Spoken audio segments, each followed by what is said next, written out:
Okay.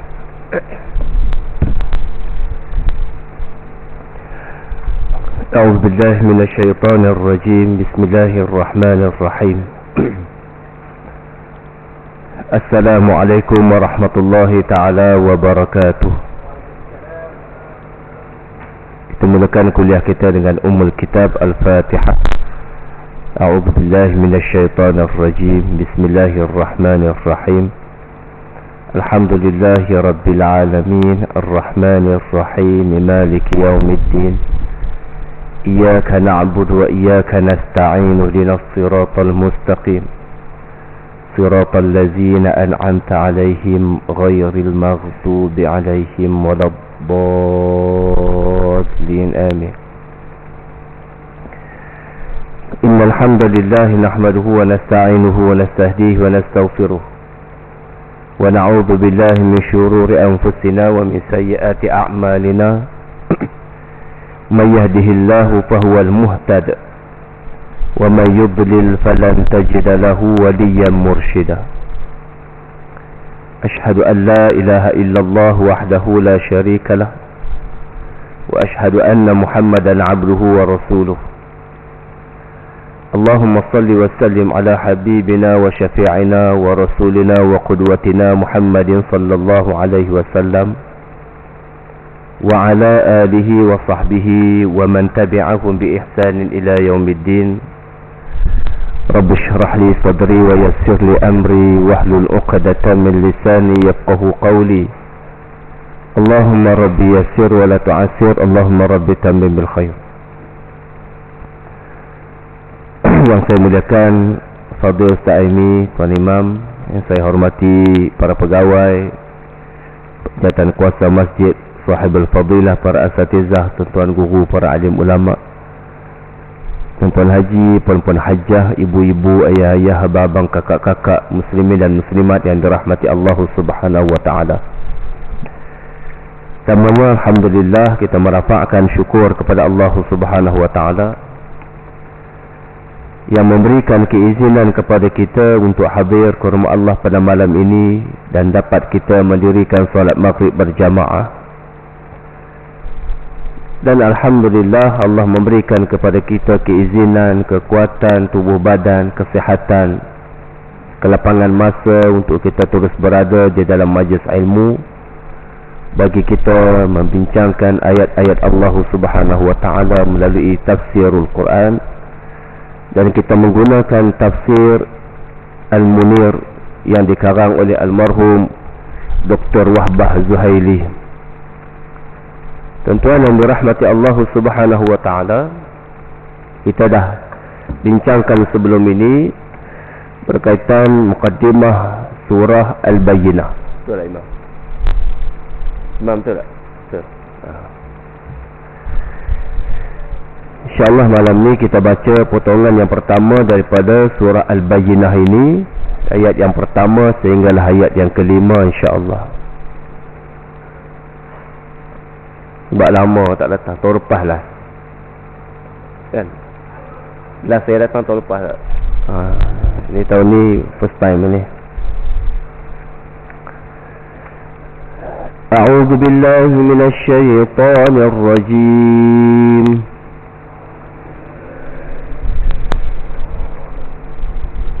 Bismillahirrahmanirrahim.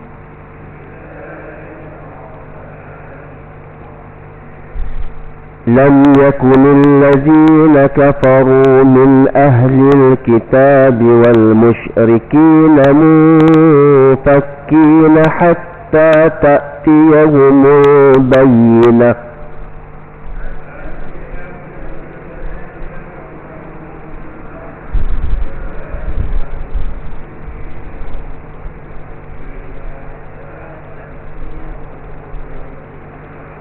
رسول من الله يتلو صحفا مطهرة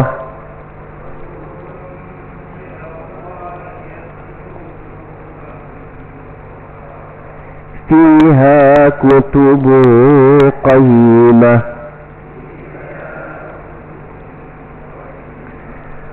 وما تفرق الذين أوتوا الكتاب إلا من بعد ما جاءتهم البينة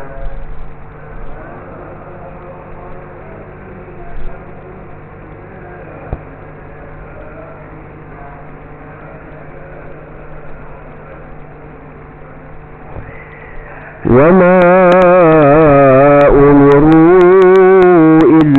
ليعبدوا الله مخلصين له الدين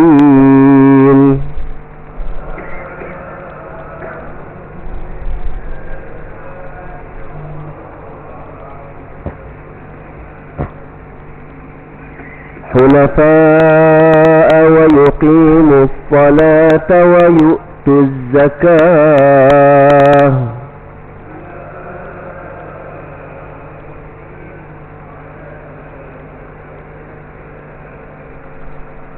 وذلك دين القيمة.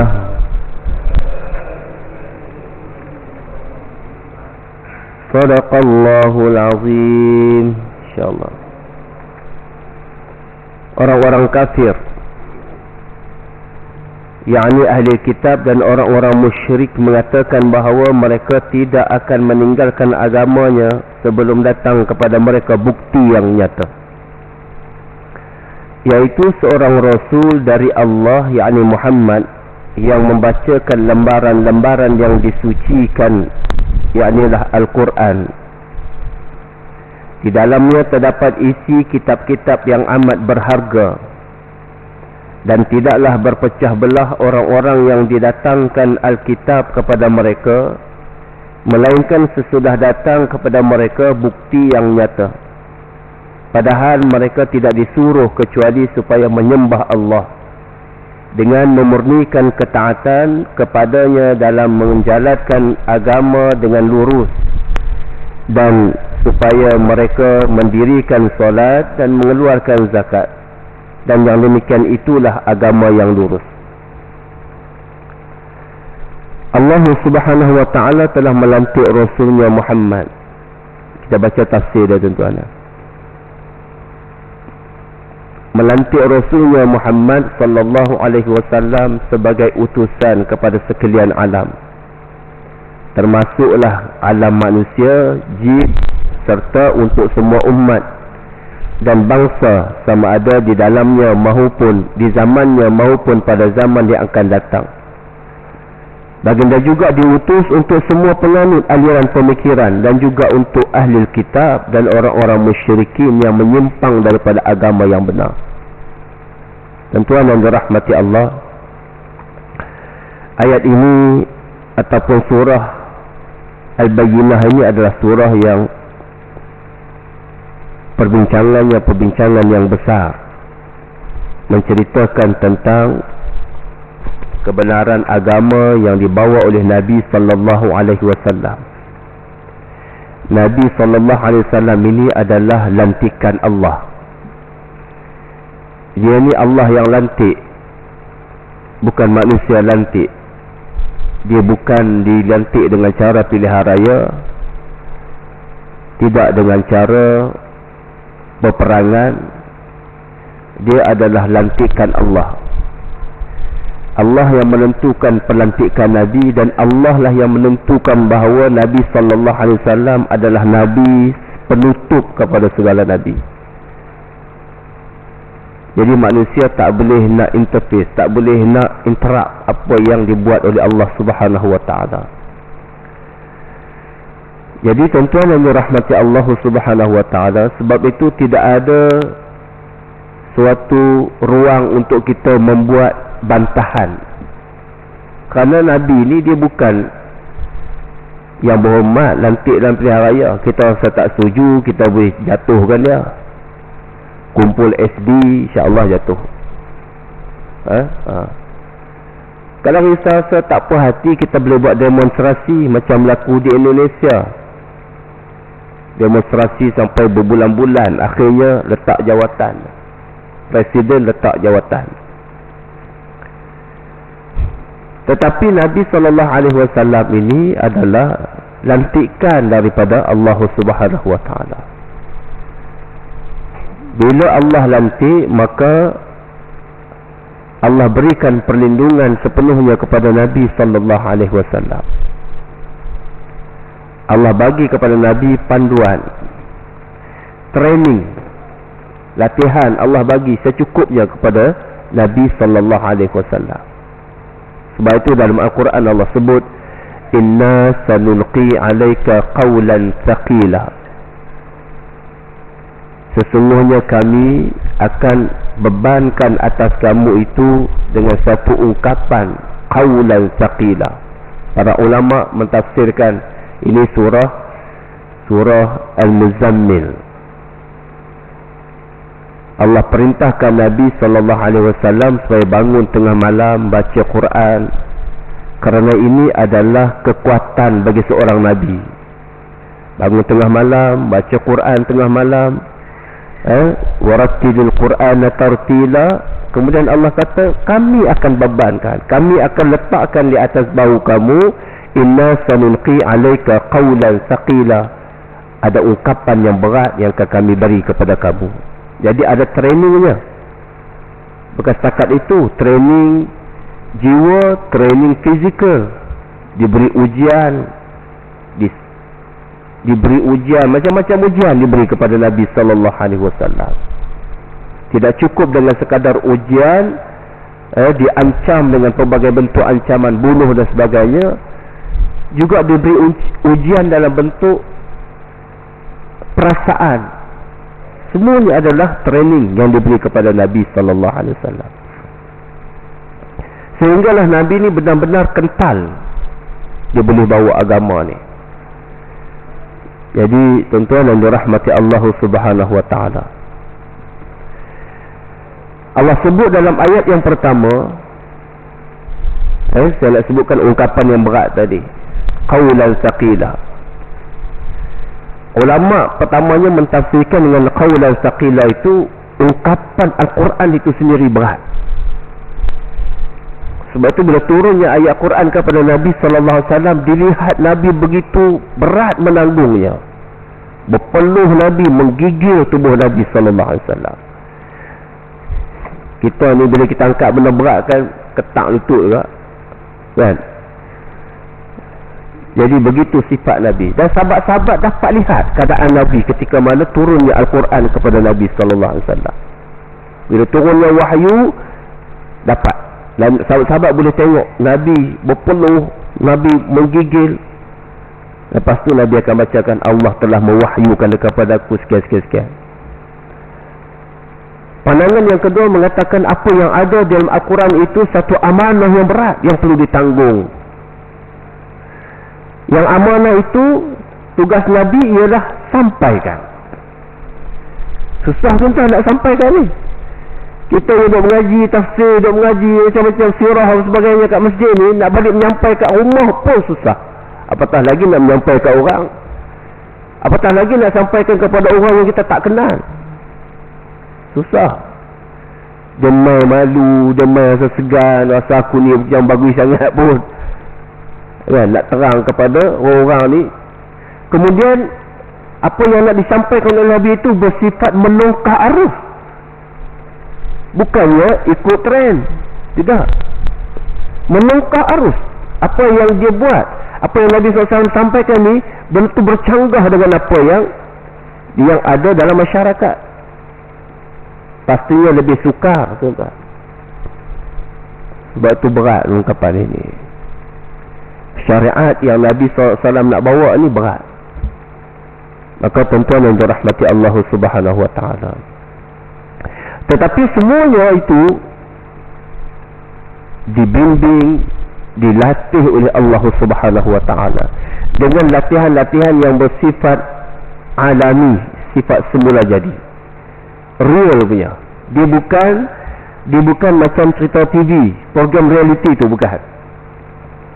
Program reality kan kita tengoklah Imam Muda ke, Pencetus Ummah ke, semua tu walaupun dia bukan drama tapi macam drama lah.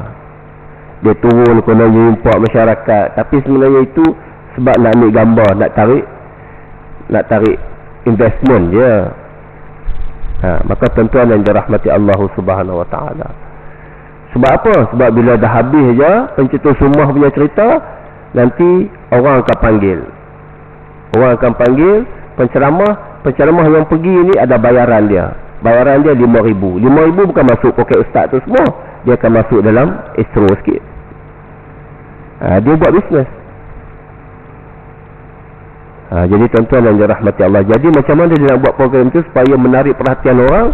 Maka dia buatlah dalam bentuk seperti program reality. Jadi orang pun undi sebagainya. Tapi Nabi SAW, program yang Nabi disusun oleh Allah ni sifatnya alami, semula jadi live. Kalau Nabi matilah.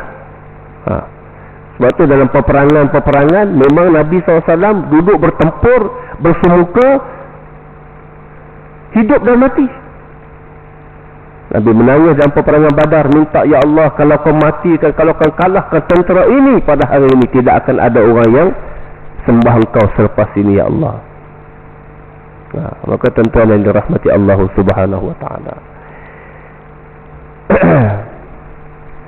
Baik, firman Allah Subhanahu Wa Taala yang bermaksud orang-orang kafir, yakni ahli kitab dan orang-orang musyrik, menyatakan bahawa mereka tidak akan meninggalkan agamanya sehingga datang kepada mereka bukti yang nyata.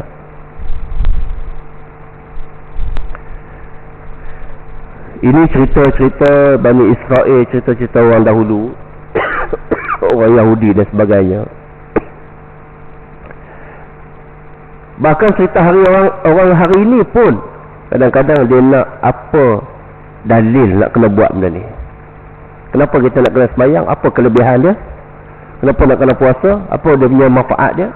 Apa kelebihan dia? Kalau tak ada benda tu, maka dia takkan buat.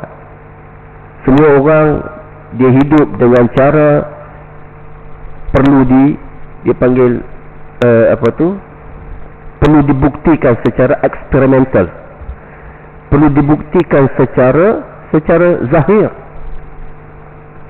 Maka sebab tu hari ini mendesak para ilmuwan untuk buat kajian. Solat itu ada hikmah daripada sudut kesihatannya, solat itu ada hikmah daripada sudut batinnya, daripada sudut fizikalnya.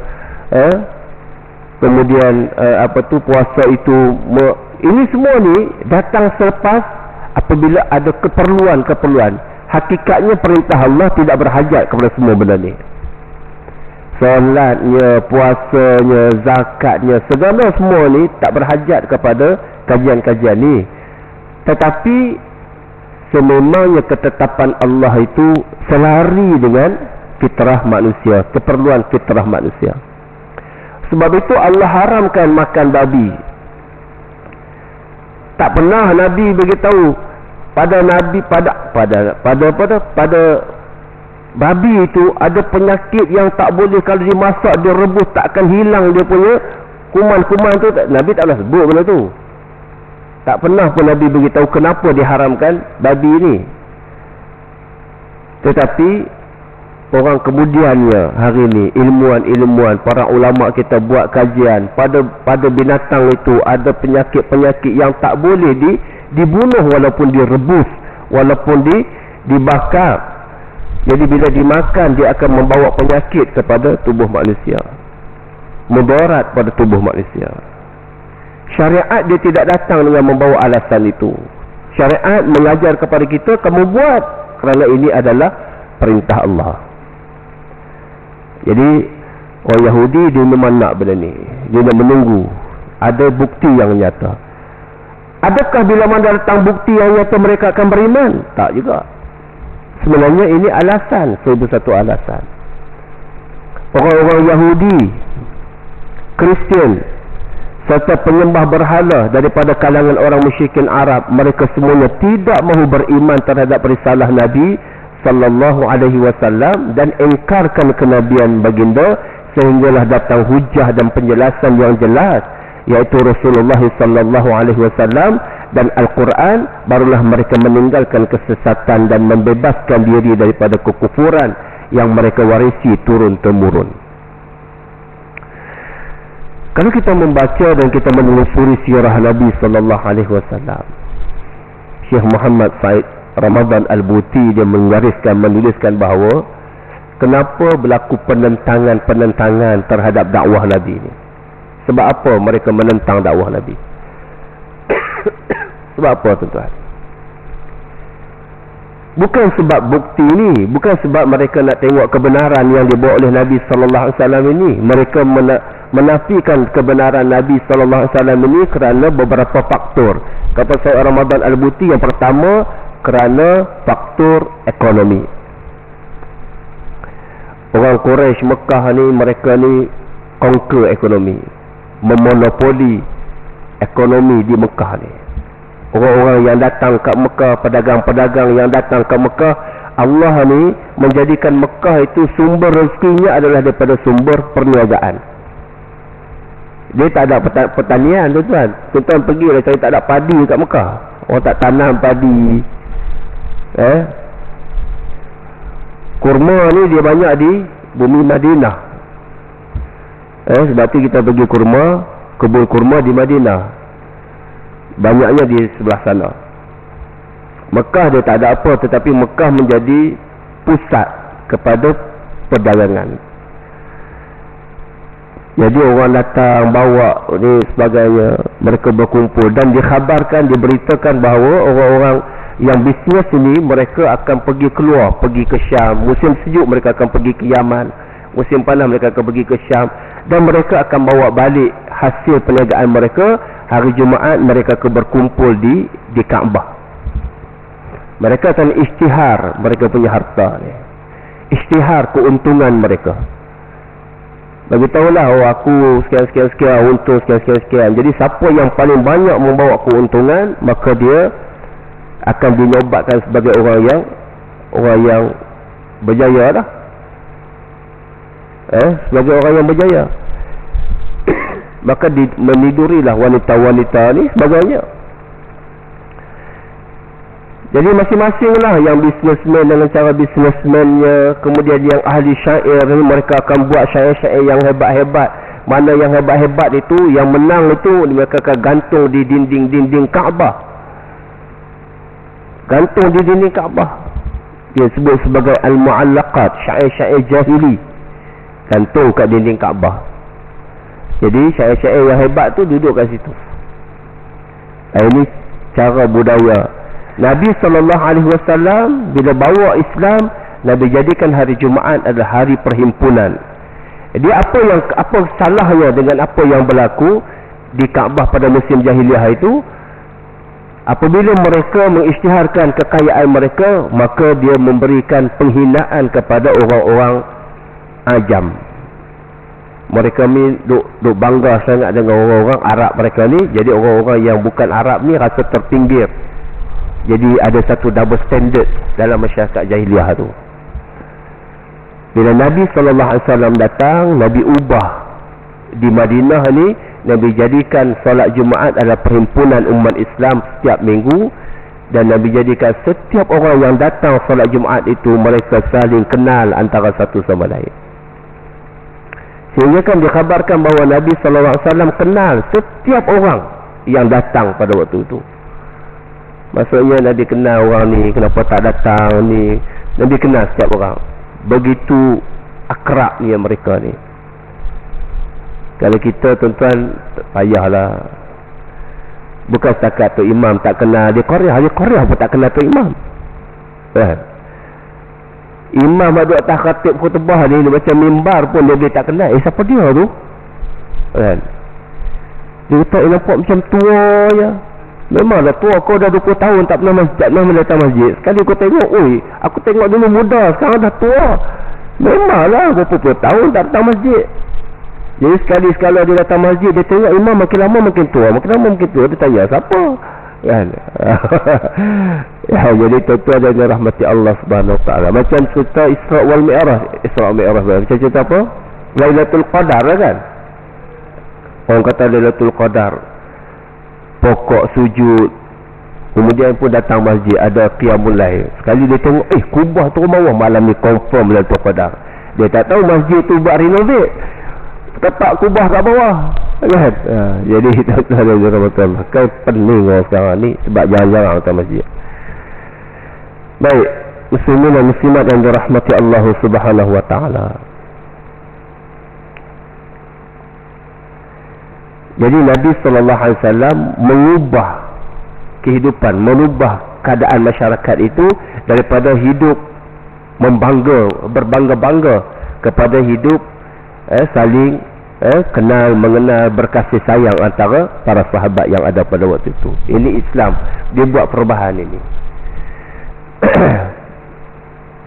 Melalui ayat tersebut Allah Subhanahu wa taala mendedahkan mengenai perangai orang-orang kafir di mana mereka tidak berhenti daripada kekufuran dan kesyirikan. Sebab pertama ekonomi kita sebut tadi. Mereka tak akan berhenti. Mereka sebut saja, kami nak tunggu ada penjelasan, keterangan yang jelas daripada Tuhan berkaitan dengan kebenaran Nabi Muhammad ni. Tidak kami tak mau pakai. Datanglah, tak akan pakai punya. Kenapa? Ramadan Al-Buti mengatakan apa? Pertama, sebab ekonomi. Yang kedua, sebab politik. Kerana apa? Kerana orang-orang Arab ini, pemimpin-pemimpin Arab ini, mereka bimbang kalau mereka memberikan pengaruh, memberikan sokongan kepada Nabi SAW, maka pengaruh politik mereka akan hilang. Mereka dah lama jadi Perdana Menteri. Jadi bimbang, takut jawatan Perdana Menteri itu diambil oleh orang lain. Bukan sebab SD, tetapi sebab apa? Sebab orang dah nampak kebenaran yang dibawa oleh Muhammad. Muhammad ini orang yang Al-Amin.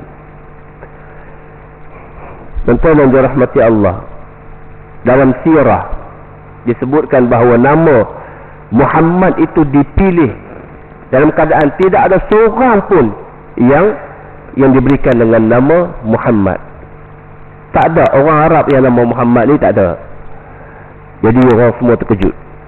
Muhammad ni nama apa? Sebab mereka ni masing-masing bagi nama mengikut puak-puak masing-masing.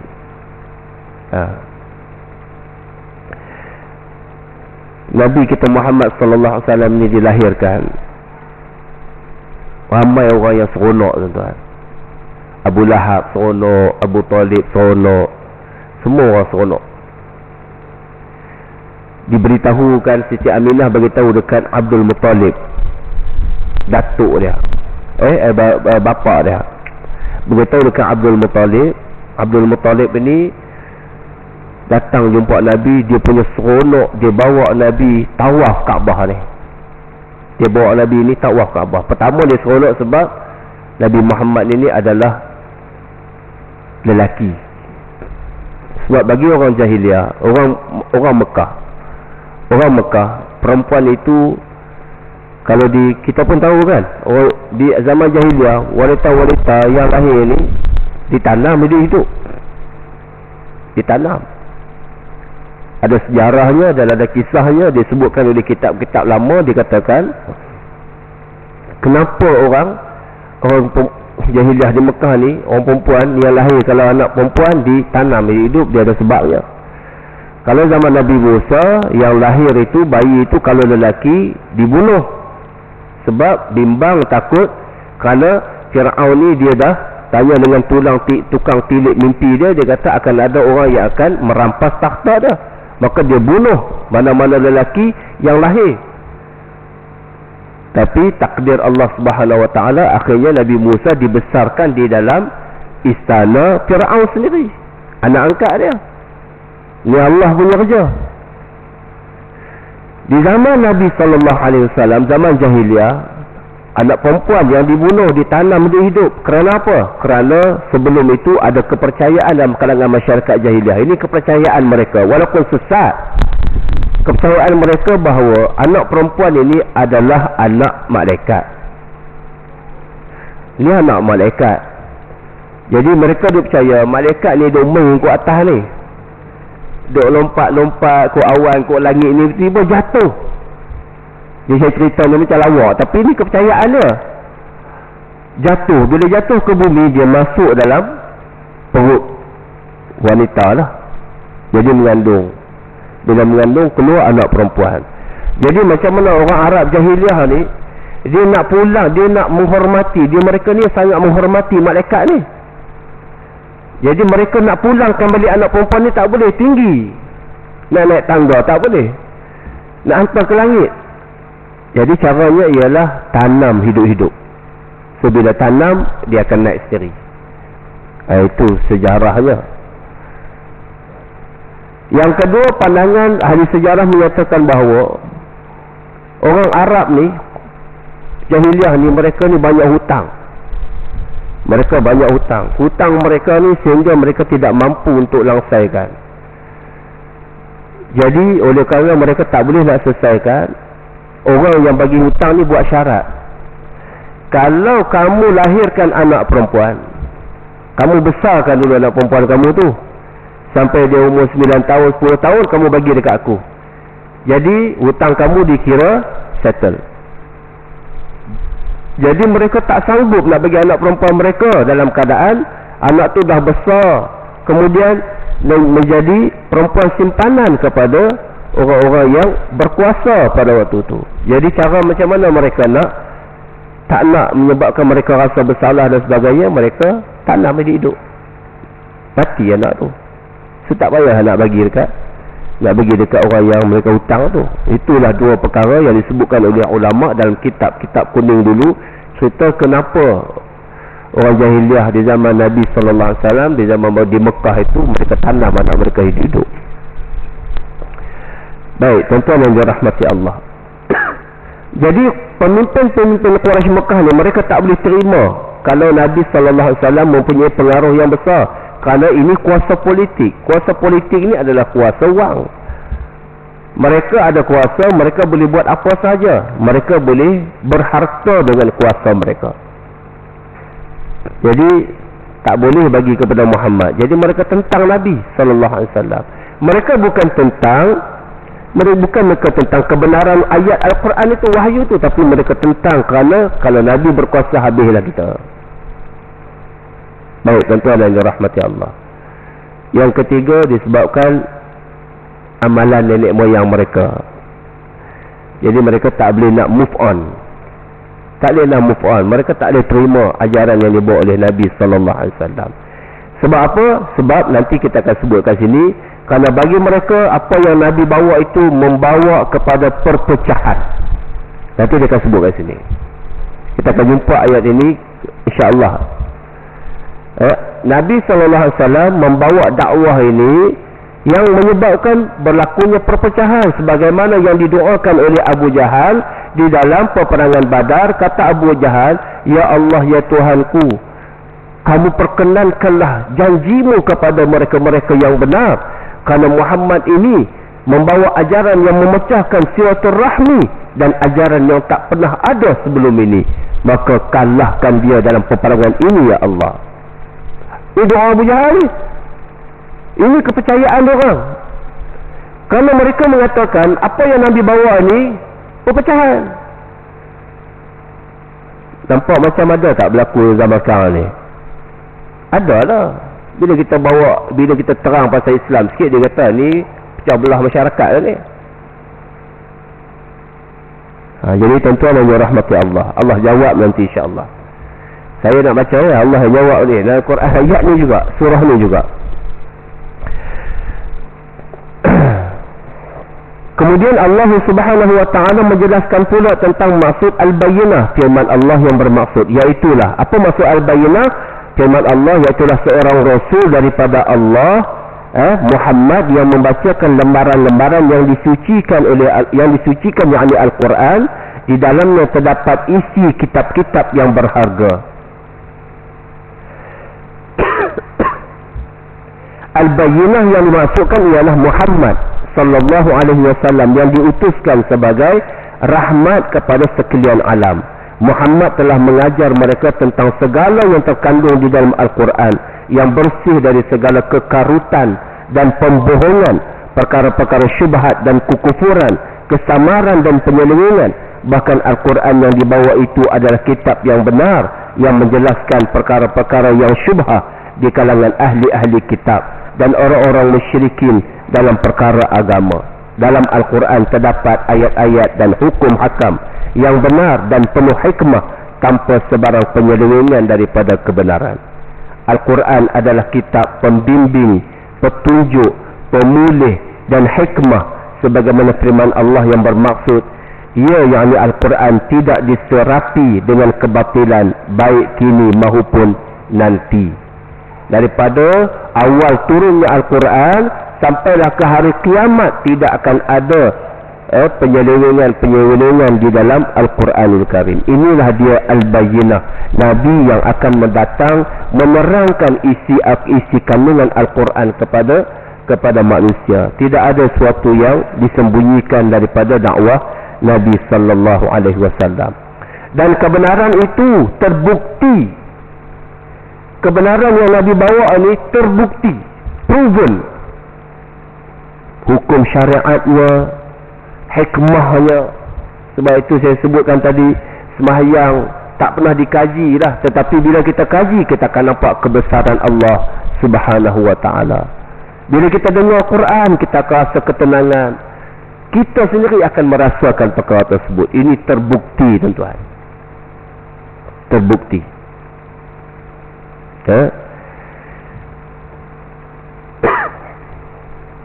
Tuan-tuan yang dirahmati Allah Subhanahu wa ta'ala. Dan Nabi SAW ini dia akan datang, dia akan sebarkan agama ini kepada sesiapa sahaja. Nabi SAW sebut, dia kata apa? Islam ini dia kata, inna kadzal amr yablughu ma balagha al-laila wan nahar. Dia kata, aku ni akan sampaikan urusan ini seperti dengan sampainya malam dan siang. Maksudnya kalau tempat itu ada malam ada siang, maka sampailah Islam. Sama ada secara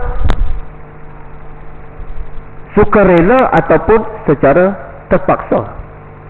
Terpaksa ni maksudnya secara tabi'i, secara dia mencari ataupun Allah bagi hidayah pada dia. Sebab hidayah ni kita faham, tuan-tuan, hidayah ni dia datang dengan dua cara.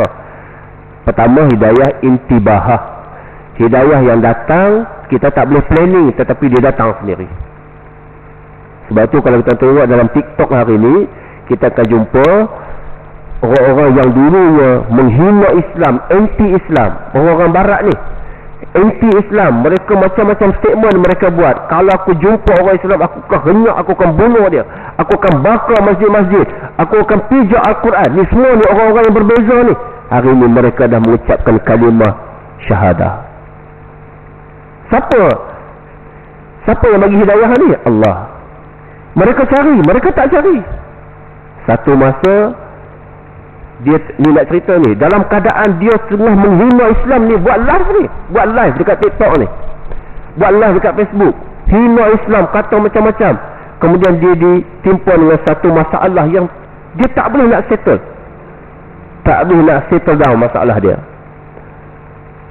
Jadi dia carilah bahan-bahan bacaan, buku-buku yang kononnya nak selesaikan masalah dia. Tiba-tiba dalam runtuhan buku diangkat tu adalah Al-Quranul Karim. Dia buka Quran, tempat yang dia buka itu menyelesaikan masalah yang sedang dia hadapi, yang dia tak boleh selesaikan selama ni. Ini cerita pengakuan daripada orang yang buat sendiri, orang yang hadapi sendiri. Tuan-tuan yang dirahmati Allah Subhanahu Wa Taala. Sebab tu tuan-tuan bukalah TikTok. Buka TikTok, tuan-tuan cari hak elok lah, jangan cari hak joget. Hak joget pun ada, hak elok pun ada. Teknologi ni dia sama ada kita nak yang mana, kan? Wa hadainahun najdain. Allah dah tunjuk dah, kamu nak pilih baik ke pilih buruk ke, kan? Jadi kalau buka TikTok ke, Facebook, YouTube ke, cari hak elok, jumpa je elok, insya-Allah. Kalau cari hak mengarut, jumpa mengarut lah.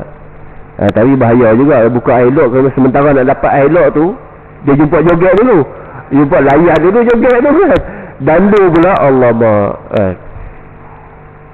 jadi tuan-tuan yang dirahmati Allah, masuklah. Satu dah kaki. Kalau 1 minit kita tunggu lah kot. Kita sama sikit insya-Allah.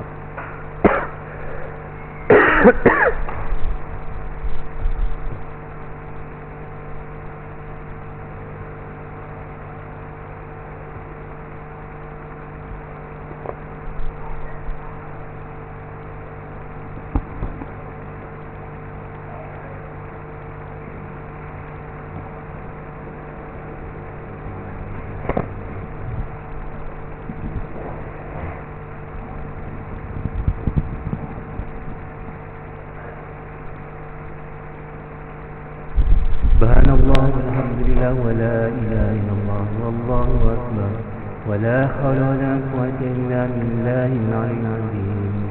Allahumma shalli ala Muhammad. Allahu ya karim.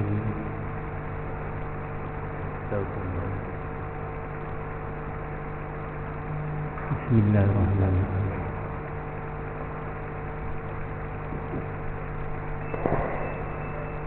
Allahu akbar, Allahu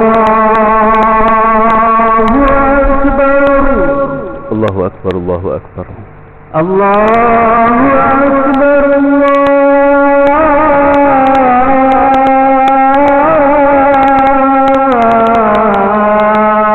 Allahu akbar.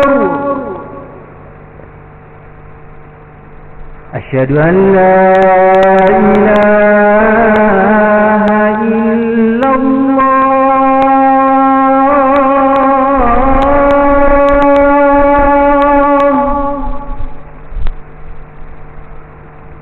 أشهد أن لا إله إلا الله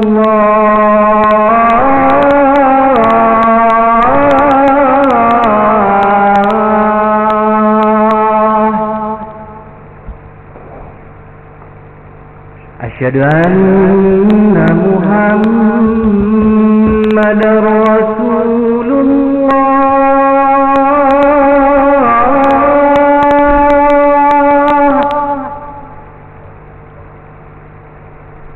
أشهد أن محمدا رسول الله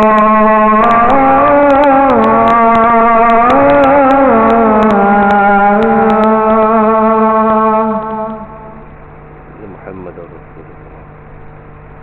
حي على الصلاة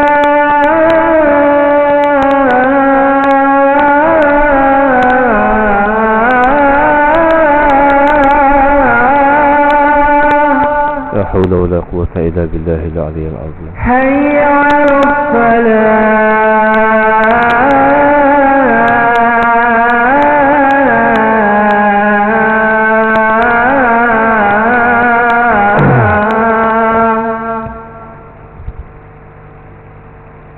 حي على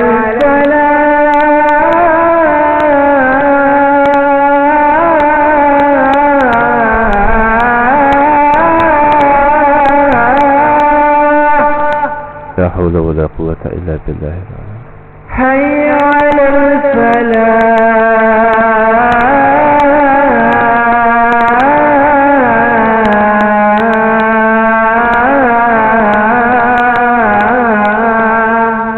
حول ولا قوة إلا بالله العلي.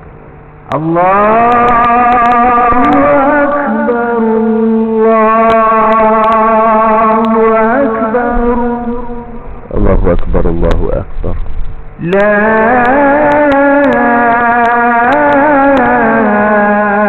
إله إلا الله.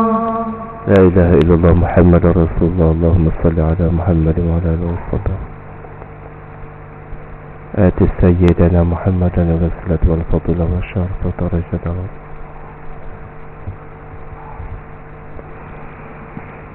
Baik, tuan-tuan yang dirahmati Allah, hidayah itu diperolehi dengan yang pertama secara intibahah. Intibahah ni maksudnya Allah pilih di kalangan hamba-hambanya untuk beri hidayah.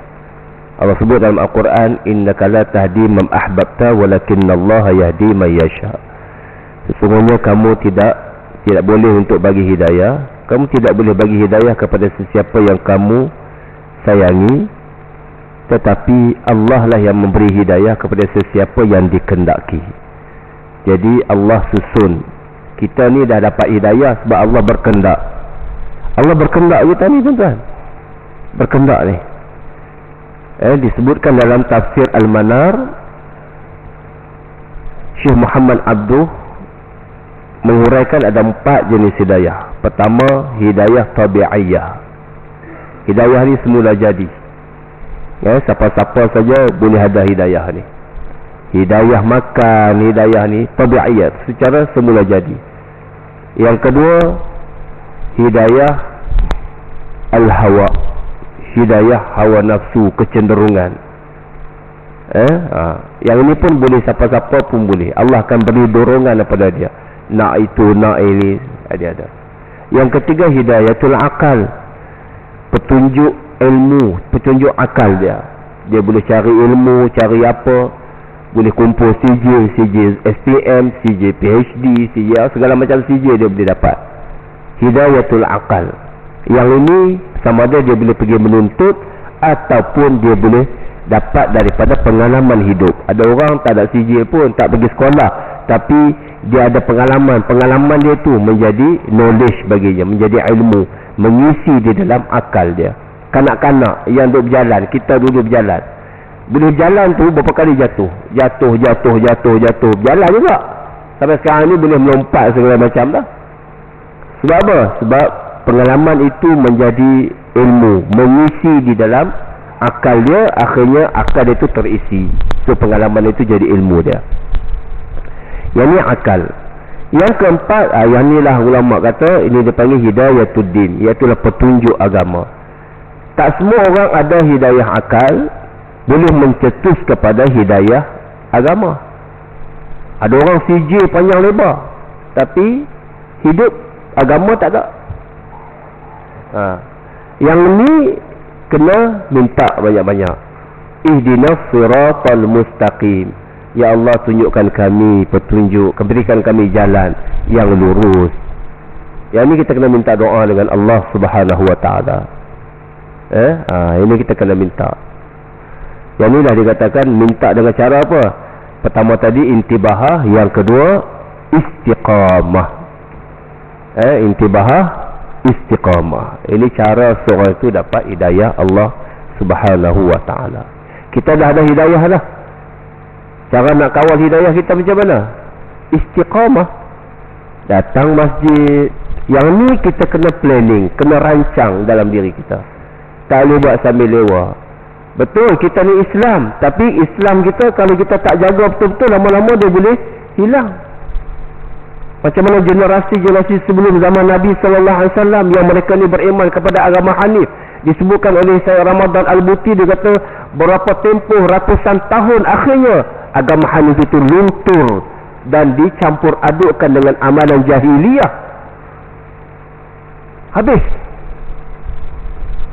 Islam juga kita ni, bukan Islam tu, kita ni boleh hilang juga. Tak percaya, saya pernah sebut kepada tuan-tuan, tak percaya tuan-tuan jangan datang. Bukan saya suruh nak beritahunya.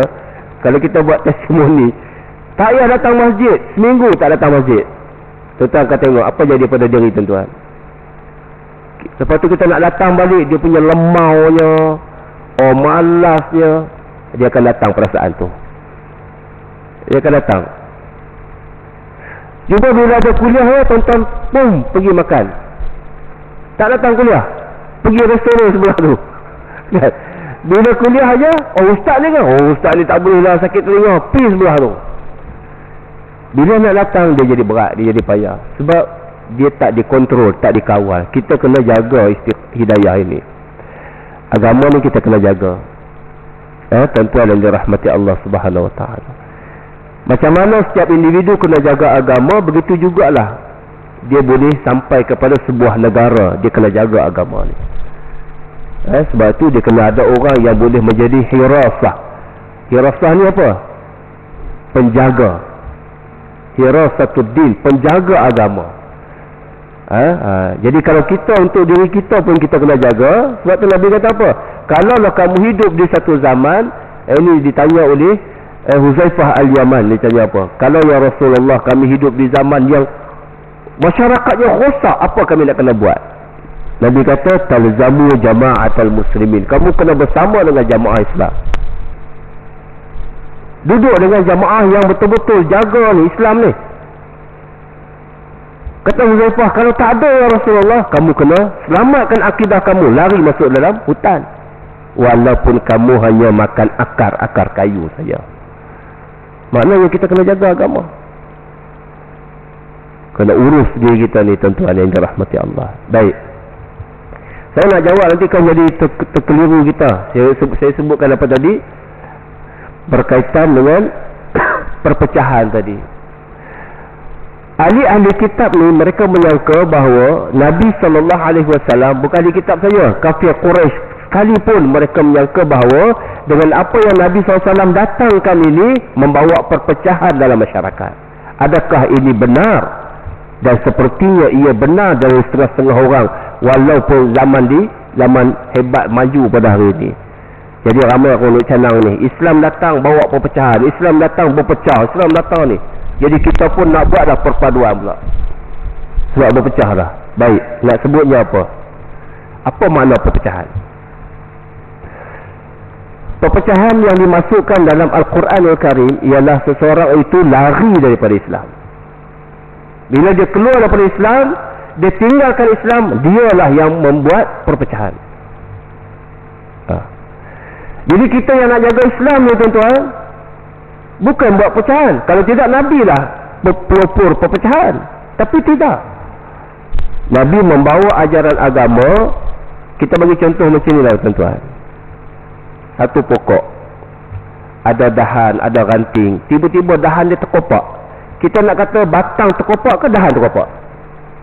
Yang tinggalkan batang dia lah kita katakan terkopak, dahan tu lah yang terkopak. Orang yang tinggalkan Islam yang benar ni, yang Allah turunkan ini, itulah yang pecah. Dan inilah yang disebut di dalam Al-Quran. Allah Subhanahu Wa Taala sebut dalam ayat seterusnya. Allah kata apa?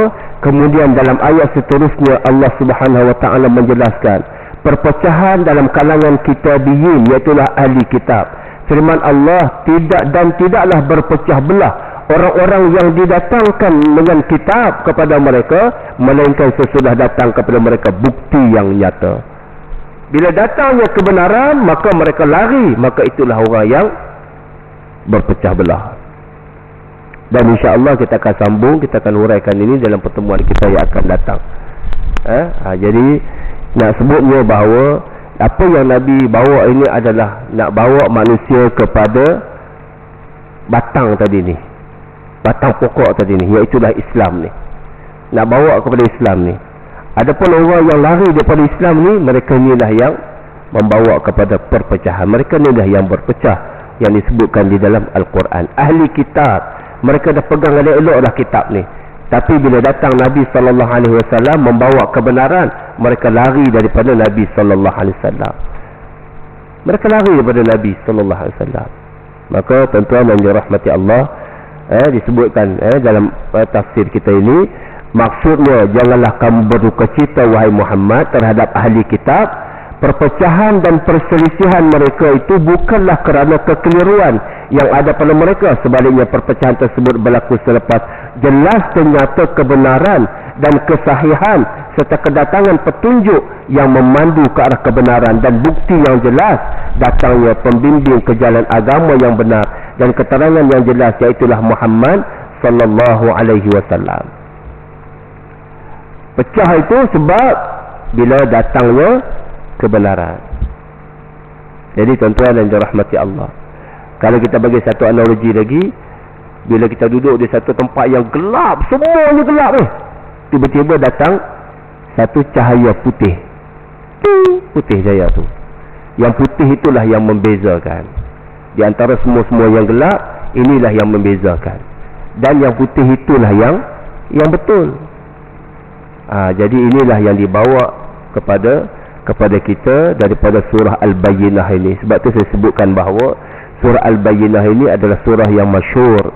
Orang selalu baca, imam-imam selalu baca dalam solat kita, dan kita harus memahaminya dalam konteks supaya kita dapat menghayatinya. Bila imam baca, kita kata, oh begini rupanya.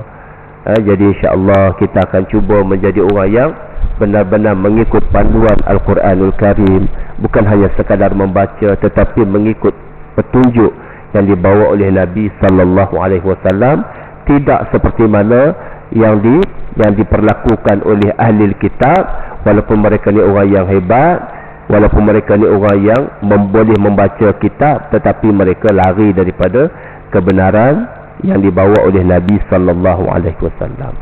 Tuan-tuan boleh semak dalam surah Ali Imran ayat 60 ayat apa? Ayat 60 ayat 83, 84, 85 insya-Allah. Di sana diterangkan sebenarnya apa yang menyimpang daripada agama itulah disebut sebagai perpecahan. Apa ghayra dini yabghun walahu aslama man fis samawati wal ard taw'an wa karhan wa ilaihi yurja'un. Patutkah sesudah mengakui dan menerima perjanjian itu mereka mencari lain daripada agama Allah, padahal kepadanya lah tunduk taat sekalian makhluk yang ada di langit dan di bumi, sama ada dengan sukarela ataupun terpaksa, dan kepadanya lah mereka dikembalikan. Inilah firman Allah Subhanahu wa ta'ala. Dan ada lagi selepasnya itu, ada lagi ayatnya, Allah menyatakan tentang semua nabi-nabi,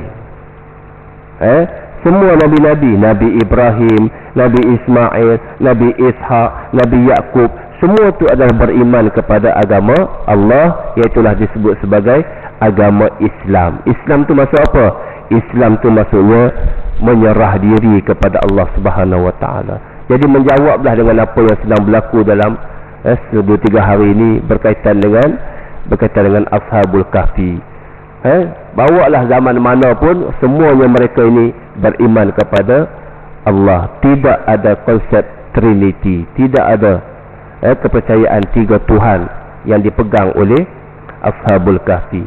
Bila kita sebut Kristian adalah Trinity. Kalau kita sebut Nasrani ada khilaf dan perbincangan ulama bahawa mereka beriman kepada kitab yang asal, iaitulah kitab Injil, kitab Taurat. Maka inilah tuan-tuan yang dirahmati Allah. Mudah-mudahan kita mendapat penjelasan dan kefahaman daripada perbincangan kita pada malam ini. Wallahu a'lamu bissawab. Yang baik itu daripada Allah, kelemahan kekurangan itu kelemahan saya sendiri. Aqulu qawli hadza wa astaghfirullahal azim li wa lakum. A'udzu billahi samil alim minasyaitonir rajim. Bismillahirrahmanirrahim. اللهم اجعل جمعنا هذا جمعا مرحوما وتفرقنا من بعده تفرقا معصوما. اللهم ألف بين قلوبنا وأصلح ذات بيننا واهدنا سبل السلام. اللهم اجعلنا من الذين يستمعون القول فيتبعون أحسنه. ربنا أتنا في الدنيا حسنة وفي الآخرة حسنة وقنا عذاب النار والحمد لله رب العالمين. سبحانك اللهم وبحمدك أشهد أن لا إله إلا أنت أستغفرك وأتوب إليك. بسم الله الرحمن الرحيم. والعصر إن الإنسان لفي خسر إلا الذين آمنوا وعملوا الصالحات وتواصوا بالحق وتواصوا بالصبر. السلام عليكم ورحمة الله وبركاته.